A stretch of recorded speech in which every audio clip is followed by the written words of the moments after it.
Ek wil u nooi om die woord van die Here oop te maak by Matteus 21. Matteus 21. Die opskrif daar sê die intog van Jesus in Jerusalem. Matteus 21, ons gaan daar saam lees vanaf vers 1 tot vers 11. Ek hou vir u voor vanaf Matteus 21 vers 1. En toe hulle naby Jerusalem gekom en Betfage aan die Olyfberg bereik het, stuur Jesus 2 disippels uit en sê vir hulle: Gaan na daardie dorp reg voor julle, en dadelik sal julle 'n eselin vind wat vasgemaak is, en 'n vul by haar. Maak haar los en bring hulle vir my. En as iemand vir julle iets sê, moet julle antwoord: Die Here het hulle nodig, en dadelik sal hy hulle stuur. En dit het alles gebeur, sodat vervul sou word die woord wat deur die profeet gespreek is. Sê vir die dogter van Sion: Kyk, jou koning kom na jou toe, sagmoedig, en hy sit op 'n esel, ja, 'n jong esel, die vul van 'n pakdier. En die disippels het gegaan en gedoen soos Jesus hulle beveel het. Hulle het die esel en die vul gebring en hulle klere daarop gelê, en hy het daarop gaan sit. En die grootste deel van die skare het hulle klere op die pad oopgegooi, en ander het takke van die bome afgekap en op die pad gestrooi. En die skare wat voorgeloop en die wat gevolg het uitgeroep en gesê: Hosanna vir die seun van Dawid. Geseënd is hy wat kom in die naam van die Here. Hosanna in die hoogste hemele. En toe hy in Jerusalem inkom, het die hele stad in opskudding geraak en gesê: Wie is hierdie man? En die skare sê: Dit is Jesus, die profeet van Nasaret in Galilea. Net tot sover uit die onfeilbare woord van God. Ek wil vra dat die mans saam met my sal staan en dan verenig ons ook as gemeente in gebed.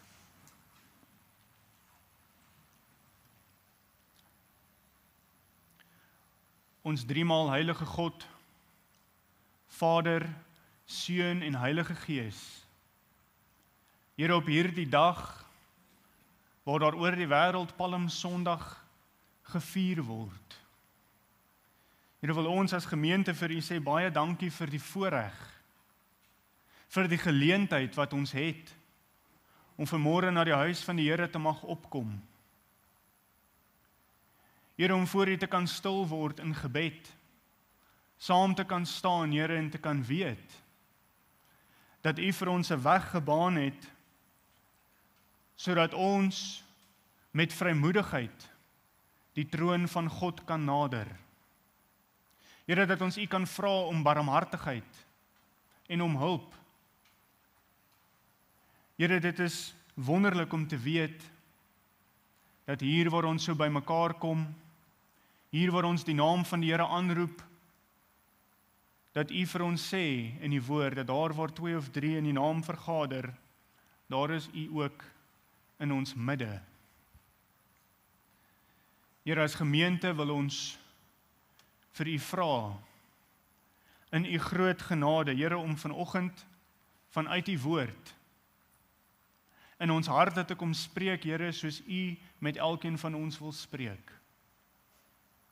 Dis wonderlik, Here, om te weet dat u met elke mens 'n unieke verhouding het.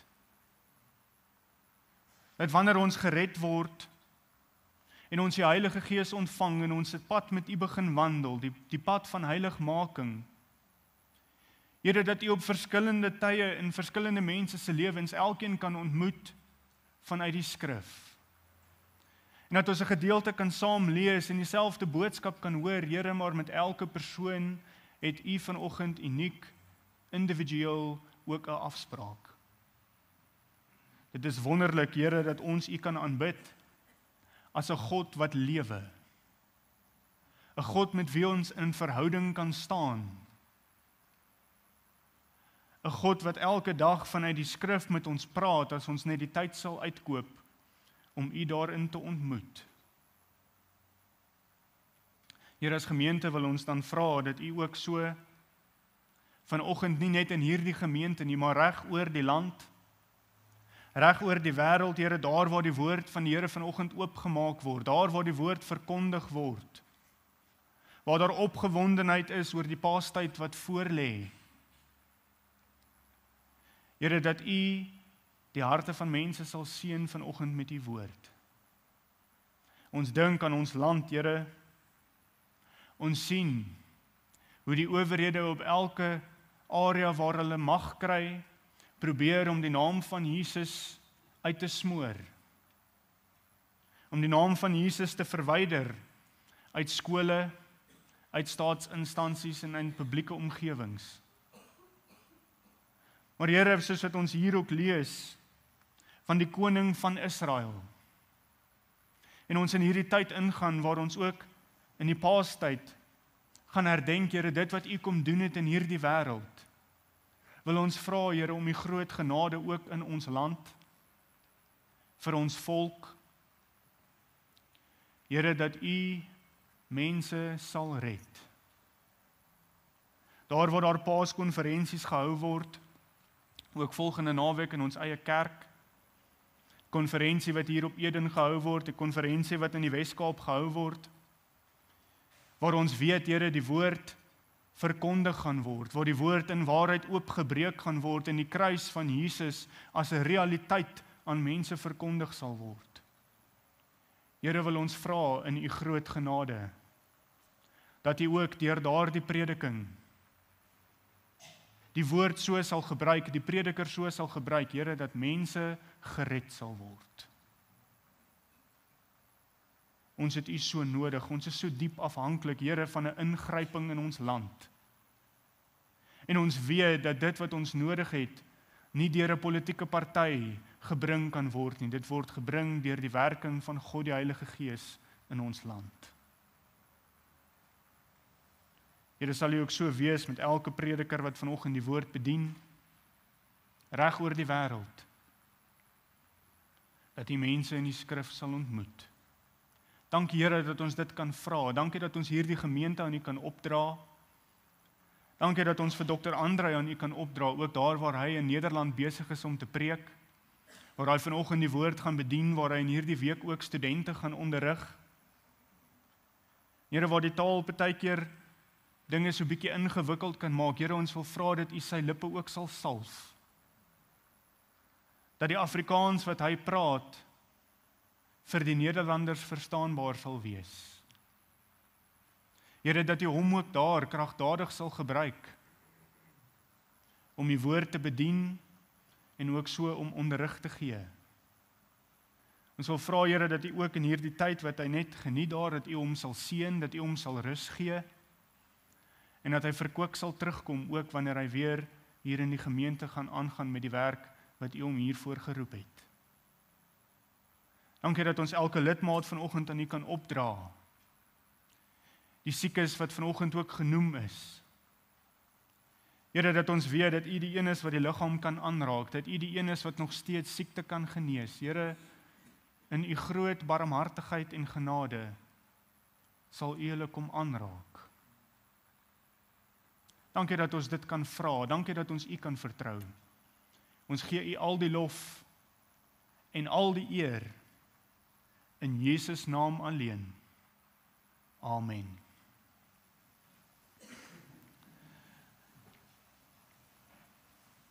Gemeente, na aanleiding van die gedeelte wat ons saam gelees het, wil ek graag U aandag rig op vers 5 van Matteus 21. Matteus 21 vers 5 wat sê vir die dogter van Sion, kyk, jou koning kom na jou toe, sagmoedig, en hy sit op 'n esel, ja, 'n jong esel, die vul van 'n pakdier. Na aanleiding van vers 5 wil ek dan vanoggend met u praat, gemeente, oor hierdie tema, Jesus Grote koning. Jesus, grote koning. En wanneer ons dink aan die woord koning, en ons praat van 'n koning, dan klink dit dalk vir baie van ons soos 'n vreemde konsep. Dit is iets wat in die wêreld vandag eintlik redelik skaars is. 'n Koning wat regeer oor 'n land met mag en oor koninkryke waar mense hom onderdanig moet wees. En ek dink veral in 'n land soos Suid-Afrika waar ons nie 'n koning het nie. Sedert 1961 is ons land nie deur 'n koning of deur 'n koninklike moondheid regeer nie. So die gedagte van 'n koning is dalk vir ons so bietjie vreemd. En wanneer ons die woord koning dink en ons dink aan 'n koning of 'n koningin of 'n koninklike, dan is sekerlik die beeld wat by meeste van ons opkom die Britse koningshuis.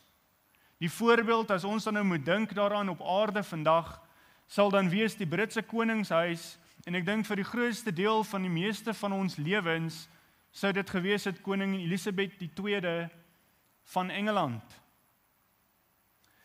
En koning Elisabeth het vir 'n baie lang tyd in Engeland op die troon gesit, 70 jaar.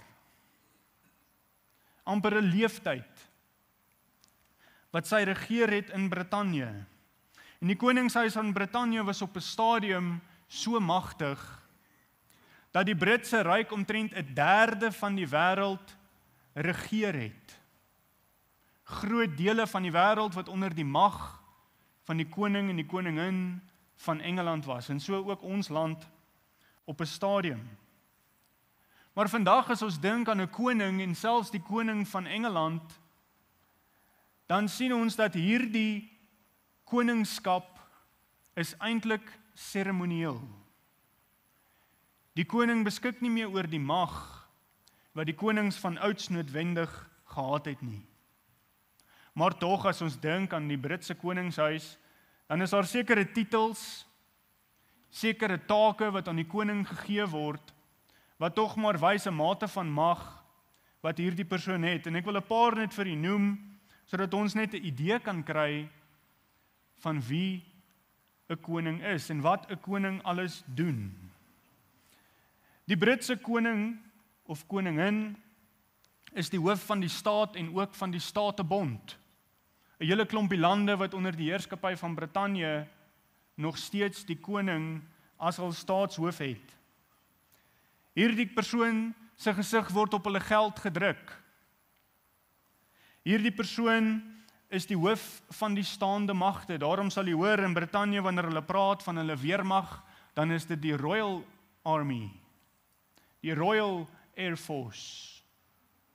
Die hoof van die staande magte is die hoof van die staat wat die koning is. Dit is die koning se handtekening wat moet kom onder elke nuwe wet wat deur die parlement in werking gesit wil word. Dit is ook die koning wat die eerste minister aanstel.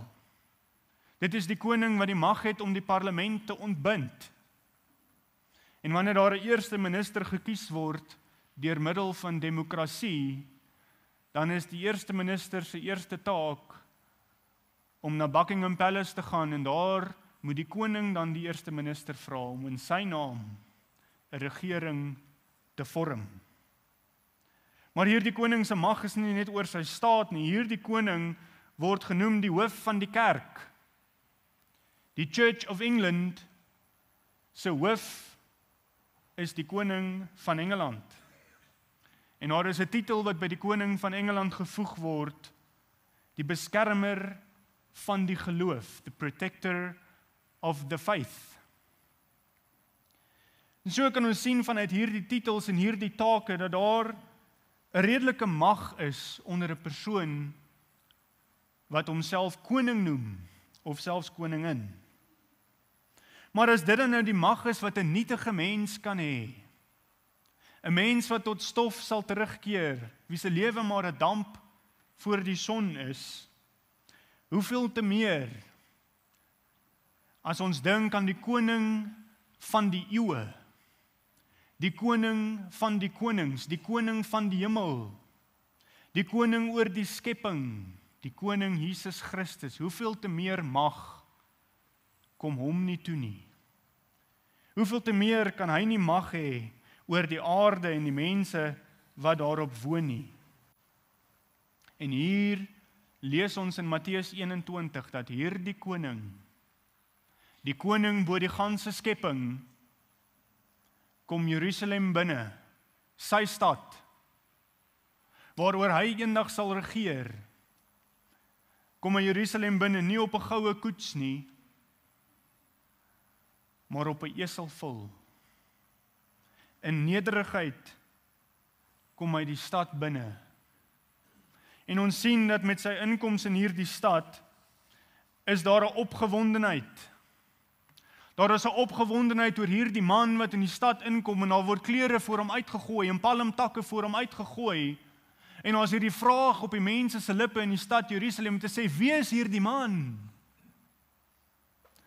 Hy is Jesus, die profeet, die man van God vanuit Nasaret. U sien, daar was opgewondenheid in Jerusalem met die inkoms van hierdie koning, en die woorde word daar genoem, Israel, jou koning, kom na jou, en hy ry op 'n esel, op die vel van 'n pakdier. Met die opbou tot Paasfees, was daar onder die Jode ook 'n opgewondenheid oor hierdie fees wat hulle sou vier. Die Paasfees waarin hulle sou herdenk die werk wat God gedoen het toe hy hulle as volk uit Egipte uitgelei het, toe hy hulle beskerm het en hy hulle veilig weggeneem het onder die heerskappy van Farao en die slawerny in Egipte. Dit was vir hulle 'n groot tyd van jaar. En so is daar aan ons dag opgewondenheid wanneer ons dink aan hierdie tydperk, hierdie week waarin ons nou ingaan.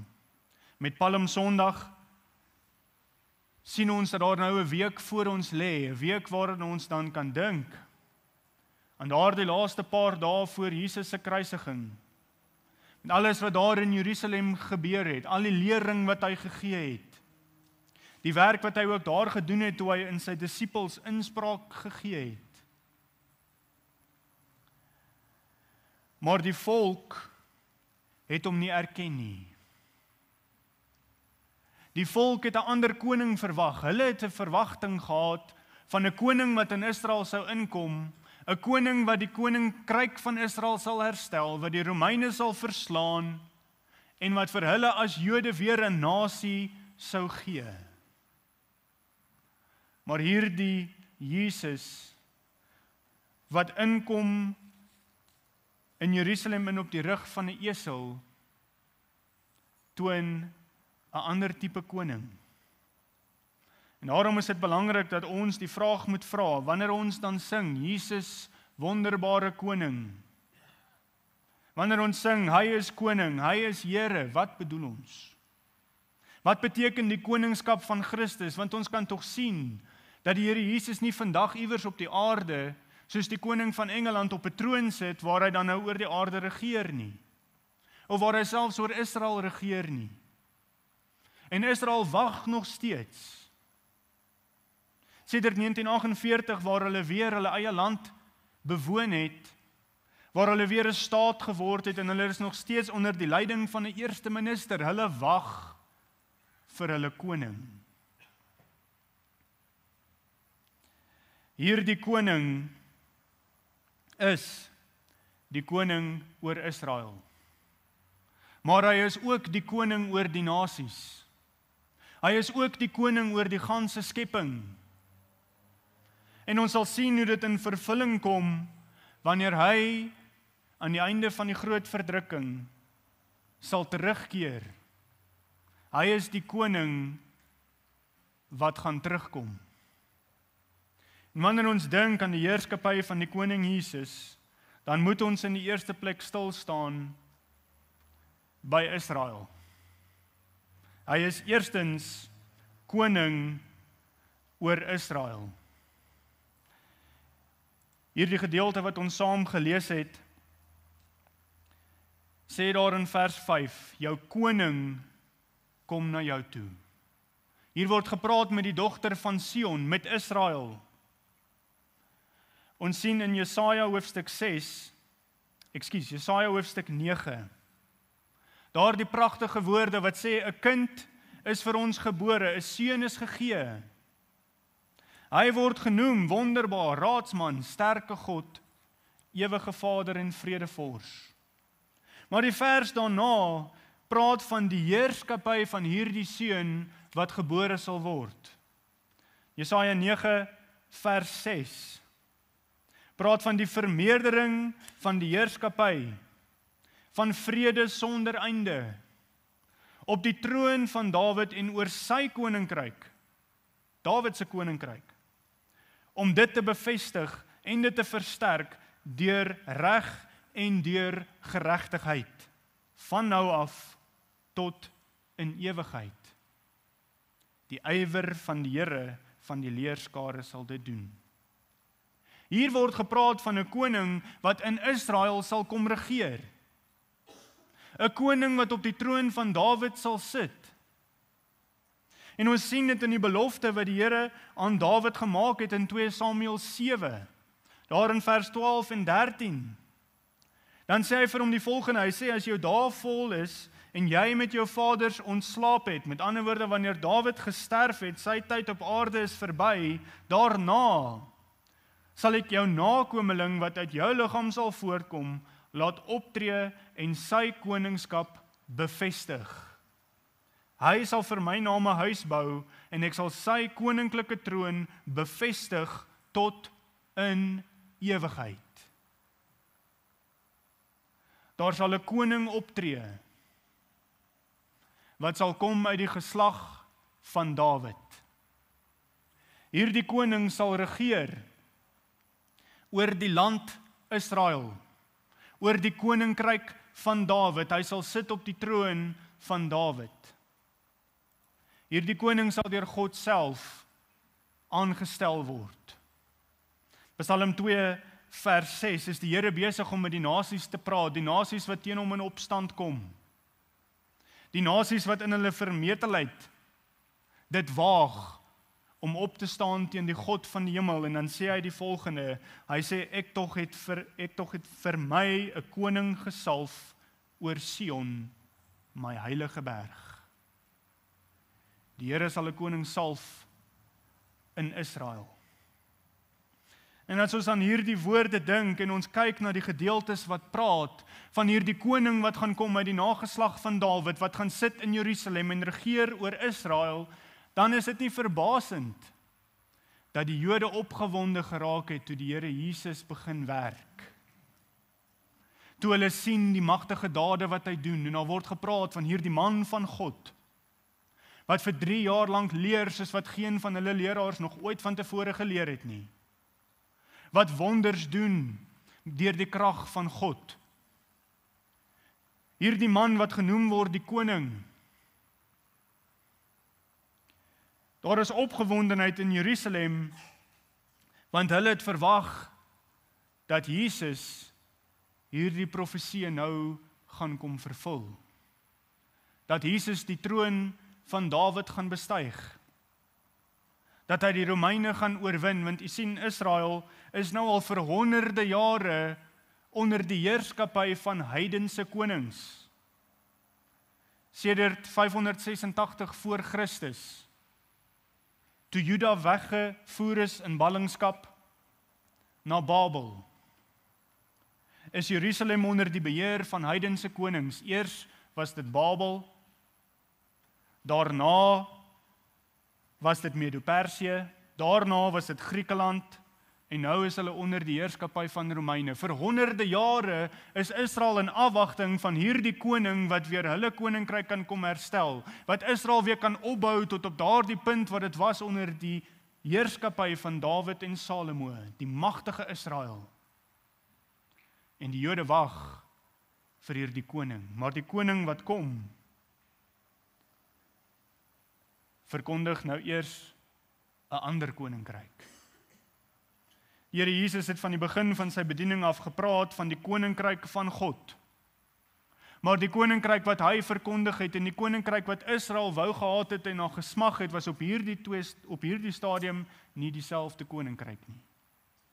Jy sien, die Here Jesus het 'n baie groter woord kom verkondig.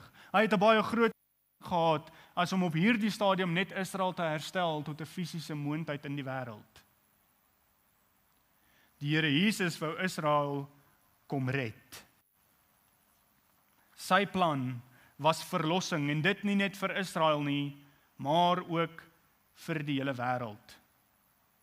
Van die begin af verkondig hy sy koninkryk. Daar in Matteus 3 vers 2, dan sê die Here, bekeer julle, want die koninkryk van die hemele het naby gekom.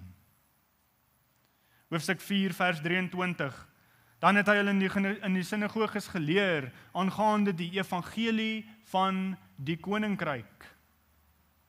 In Matteus 6 leer hy sy disippels bid, en dan sê hy vir hulle, julle moet so bid, laat u koninkryk kom. Die koninkryk wat die Here Jesus verkondig het, is die koninkryk waar hy die wêreld wil red. Dit is sy verlossingsplan. In Johannes 18 dan sê hy daar vir Pontius Pilatus wanneer hy voor hom staan, dan sê hy vir hom, my koninkryk is nie van hierdie wêreld nie. Sy doel was bekering en redding. Daarom sê hy in Lukas 19 vers 10, want die Seun van die mens het gekom, met daardie eerste koms, toe hy as mens gebore is, toe hy dit nie roof geag het, as God vanuit ewigheid om mens te word, die gestalte van 'n dienskneg aan te neem, om 'n taak te kom verrig, en dan sê hy, die Seun van die mens het gekom, om te soek en te red, die wat verlore was. En Israel het dit gemis. Maar jy sien die wonderlike ding van hierdie koning, die koning wat oor Israel regeer, is dat hy het Israel nie vergeet nie. Hy is vandag steeds, alhoewel hy nie op die troon in Jerusalem sit nie, is hy nog steeds die koning oor Israel. Na die 3 hoofstukke in Romeine hoofstukke 9 tot 11, lees ons van die wonderlike plan wat die Here met Israel het. En in Romeine 11 vers 25 en 26, dan sê hy daar, dat Israel gered sal word. Al het hulle koning ontken by sy eerste koms. Dieselfde skare wat toe hy by Jerusalem ingekom het, op die rug van die esel, dieselfde skare wat hulle klere en die palmtakke voor hom gegooi het, wat uitgeroep het, Hosanna vir die koning, Hosanna vir die een wat kom, in die naam van die Here, daar dieselfde skare, 4 dae later het geskreeu, kruisig hom. Iewers na die 4 dae het die boodskap verlore gegaan. En hulle het hom verwerp, hulle koning. Maar hy los hulle nie daar nie. Hy is met Israel nie klaar nie. Daarom kan ons weet, dat hierdie God wat getrou is, hierdie koning wat oor Israel getrou bly, vriende, net so bly hy getrou vir my en vir u.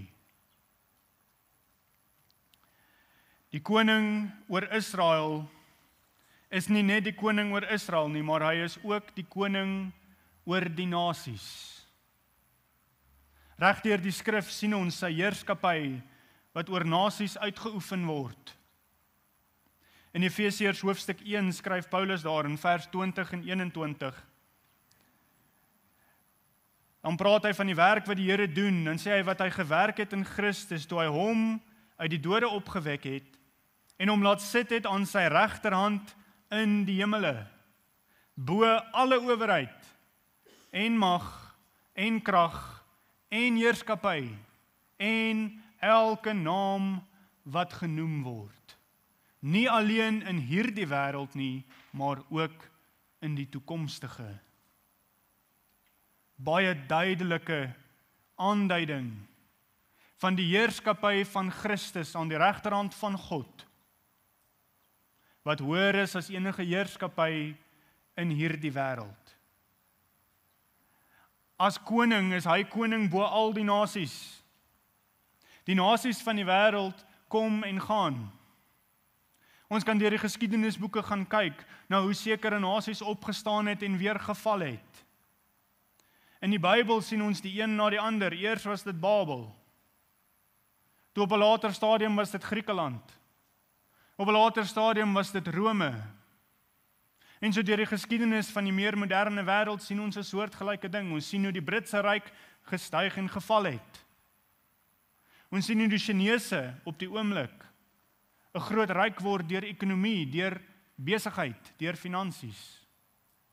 Maar vriende, die ryke van die wêreld wat kom en gaan, kan nie standhou voor die koning oor die nasies, wat ewig op die troon regeer nie. Ons sien in Daniël hoofstuk 4, hoe hy konings op die aarde verneder. Hierdie koning wat aan die regterhand van God sit. Hy spot met die nasies wat teen hom opstaan. En in Daniël hoofstuk 4 is koning Nebukadnesar van Babel besig in sy eie trots om homself te verheerlik, om homself op te rig en te kyk na dit wat gebou is in Babel en te sê, maar hoe groot is Nebukadnesar wat al hierdie dinge gebou het? En daar het 'n woord oor Nebukadnesar gekom en dan lees ons daar in Daniël 4, in Daniël hoofstuk 4, vers 33. Dit sê toe hierdie koning dan nou so in sy trots homself verheerlik in die werk wat hy in Babel gedoen het, daardie selfde oomblik het die woord in vervulling gegaan oor Nebukadnesar. Hy is uit die mensdom verstoot en het plante geëet soos die beeste. En deur die dou van die hemel is sy liggaam nat gemaak, totdat sy hare lank geword het soos die vere van arende en sy naels soos die van voëls. Hierdie groote koning oor een van die magtigste ryke in die geskiedenis van die wêreld word deur die koning van die konings verneder. Hy eet gras soos 'n dier daar in die veld. En dit is wonderlik om ook te sien as ons verder lees hoe Nebukadnesar toe op die ou einde God erken het. U sien, die konings van die aarde kom en gaan. In ons dag sien ons in 'n wêreld wat al hoe meer vyandig teenoor God word, hoe daar met die naam van Jesus gespot word. Dit is byna onmoontlik om 'n film of 'n televisiereeks aan te sit waar die woord van die naam van die Here Jesus Christus nie as 'n krag of 'n vloekwoord gebruik word nie. In Brittanje, dieselfde Brittanje, wie se koning homself noem Protector of the Faith, en daar dieselfde Brittanje is daar tans wetgewing wat al hoe meer die Christendom probeer inperk. Wat gebed in openbare spasies, die uitdeel van Bybel in publieke spasies, wat dit probeer verban.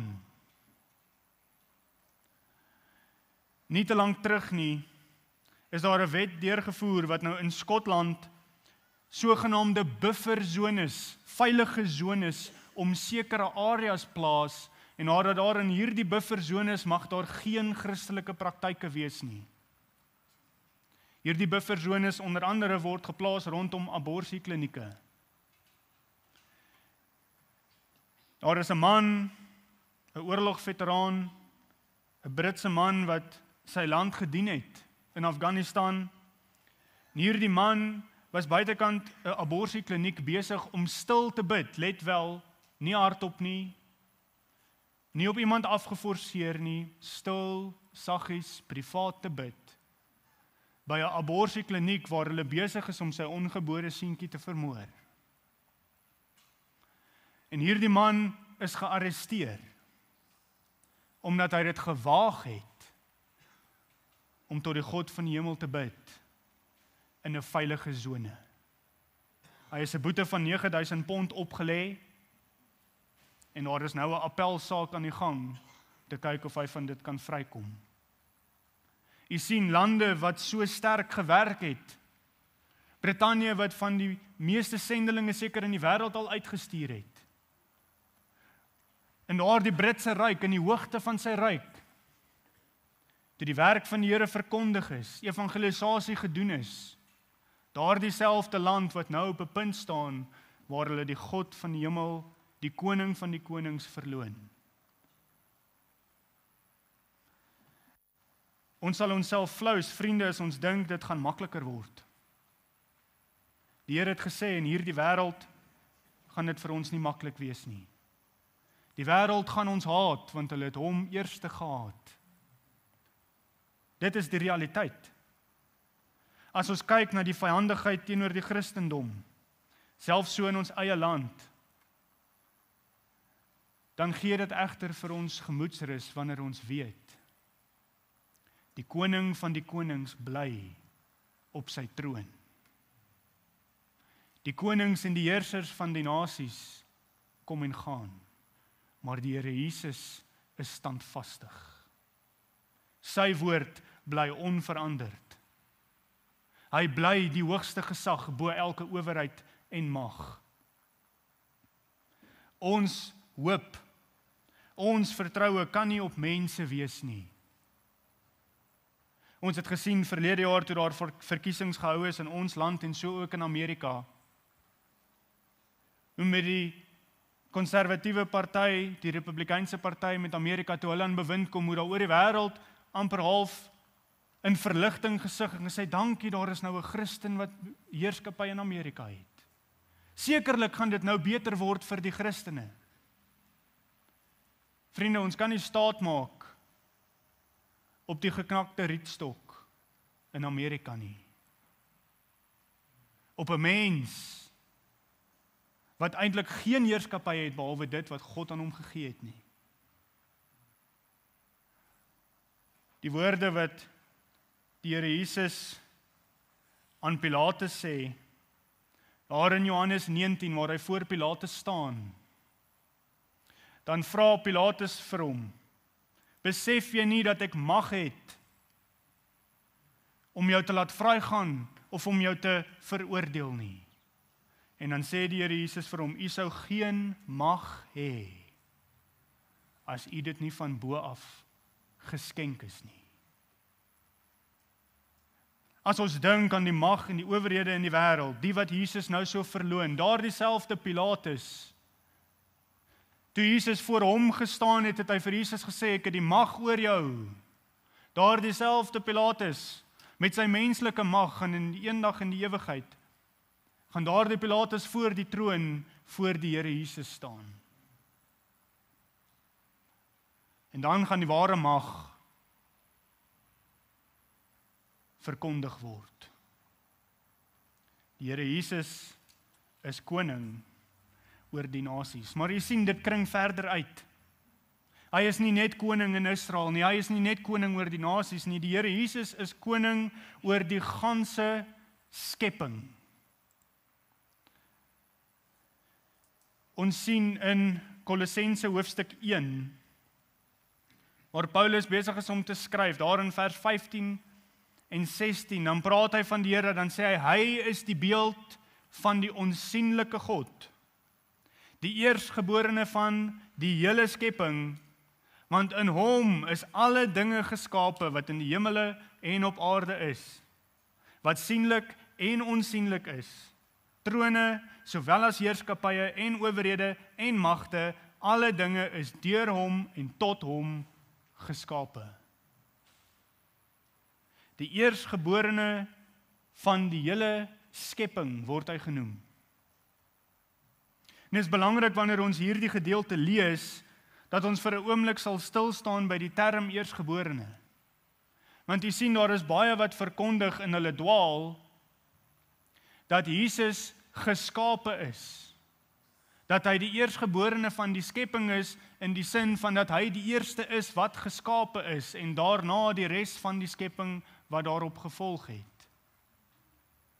Maar wanneer ons na die woord gaan lees, eersgeborene in die oorspronklike taal in die Grieks, dan sien ons dat die term eersgeborene, wanneer hier gepraat word van eerste, dan word daar nie gepraat van volgorde nie. Hierdie is nie soos wat ons lees in Genesis, met die skepingsverhaal wat dit sê op die eerste dag en toe die tweede dag en toe die derde dag nie. Hierdie is nie kronologies nie, dis nie volgorde nie. Die eerste, soos wat dit in die konteks hier gebruik word in die Grieks, praat van hoogste gesag. So wanneer Jesus genoem word die eersgeborene van die skepping, dan beteken dit dat hy die een is wat oor die hele skepping gesag het, die hoogste autoriteit. Hy is koning oor die skepping. Ons lees daar in Johannes 1 vers 14. Die volgende wat sê, en die woord het vlees geword en het onder ons gewoon. En ons het sy heerlikheid aanskou, 'n heerlikheid soos van die eniggeborige wat van die Vader kom, vol van genade en waarheid. Vriende, ons kan nie vasval in daardie dwaalleer wat ons sê, die Here Jesus is ons oudste boetie nie. Die Here Jesus is nie 'n geskape wese soos ek en u nie. Die Here Jesus is die skepper. Daarom lees ons in Genesis 1 met die skepping van die mens. Daar in Genesis 1 vers 26, dan sê die Here, laat ons die mens maak. Die drie-eenigheid, Vader, Seun en Heilige Gees, betrokke by die skepping. Ons sien in die gedeelte wat ons saam gelees het, die heerskappy van die Here Jesus, ook oor die skepping en oor die diereryk. Hier waar hy praat van 'n esel, 'n jong esel. En dit is belangrik dat die Bybel hier daardie woorde so gebruik, dat hy spesifiek praat van 'n jong esel. In die evangelie van Lukas voeg hy 'n gedeelte by, dan praat hy ook van hierdie vul, hierdie jong esel vul, dan sê hy daar, die jong esel waarop nog niemand gery het nie. En vriende, die van u wat diere ken, perde of dalk esels, kan nie vir jouself indink wat sou gebeur as u nou na 'n jong perd toe moet loop en op hom probeer klim, 'n perd wat nog nooit op gery is nie. Hoeveel te meer 'n esel, 'n hardnekkige dier. Daar is nog nooit op hierdie esel gery nie. Hierdie esel ken nie die gedagte van 'n ruiter wat op hom sit nie. Daar is nog nooit op hom gesit nie. En tog lees ons nie hier dat hierdie esel vir Jesus probeer afgooi het of dat hy hom geskop het nie. 'n Esel wat hom nog nooit van tevore gesien het nie. En hierdie esel word gehaal en die Here Jesus klim op die esel. En die esel is hom onderdanig. Hy is koning oor die ganse skepping. Dieselfde God wat in Eksodus 7 sy mag oor die skepping gewys het toe hy Egipte land straf met die oordeel, met die pla. Na die paar hoofstukke in Eksodus waar ons sien hoe die son, die diereryk, die waters van die Nyl, alles onder die heerskappy van die koning van die konings. Vriende, ons het aan die einde van verlede jaar reg oor ons land was daar met gelofte dag 'n groot uitroep gegee dat ons sou bid vir reën. Nou, hoeveel droogtes het nie net ons as kerk nie, maar reg oor die land, het daar 'n volk uitgeroep en gevra, Here, wees ons genadig. En ons kan vandag terugkyk na 'n somerseisoen wat agter die rug is, waar die Here ons bonatuurlik geseën het met reën. Tot so 'n mate dat ons damme oorloop, dat die Gariepdam nou al 'n paar keer in die laaste paar weke dat sy sluise geopen moes word, omdat die damwalle oorstroom.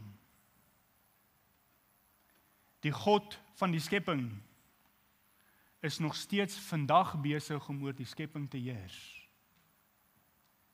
Vriende, waar lê ons vertroue? wanneer ons dink aan ons eie liggame wat geskape is. Die van die wat dalk boer of wat familie en vriende het wat boer en ons dink aan die landerye. Aan ons boere wat die reën so nodig het. Dan moet ons op 'n punt kom waar ons besef dat die koning oor die skepping heerskappy oor die skepping het. Dat ons hom kan vertrou en dat hy nog steeds as koning regeer. Al hierdie dinge word baie mooi saamgevat wanneer ons kyk na die koninkryk wat voorlê en hiermee wil ek dan saamvat en ook afsluit. Hierdie koning wat die koning van Israel is, wat die koning oor die nasies is, wat die koning oor die ganse skepping is, hierdie koning het vir ons 'n kosbare belofte gegee. Hierdie koning kom weer terug. Hy kom in die eerste plek terug om ons te kom haal, die van ons wat gered is. Die van ons wat saam met hom die bruilof gaan vier in die hemel. Lees ons daar in 1 Tessalonisense 4, hoe hy sal kom en hy gaan ons op die wolke tegemoet kom, in die lig. Maar daarna gaan daar 'n tyd oor die aarde kom, 7 jaar van swaar verdrukking, waarin hy as koning ook sy oordeel oor Israel en oor die nasies sal uitgiet, al hierdie nasies wat so teen hom opstaan, al hierdie nasies wat hom verloon, wat met sy naam spot. Dit sal vir hulle baie swaar wees, maar dan aan die einde, dan sien ons hoe hierdie koning weer sal terugkeer. In Daniël hoofstuk 7, daar in vers 13 en 14, lees ons, en ek het gesien in die naggesigte en kyk, met die wolke van die hemel het een gekom soos die seun van 'n mens.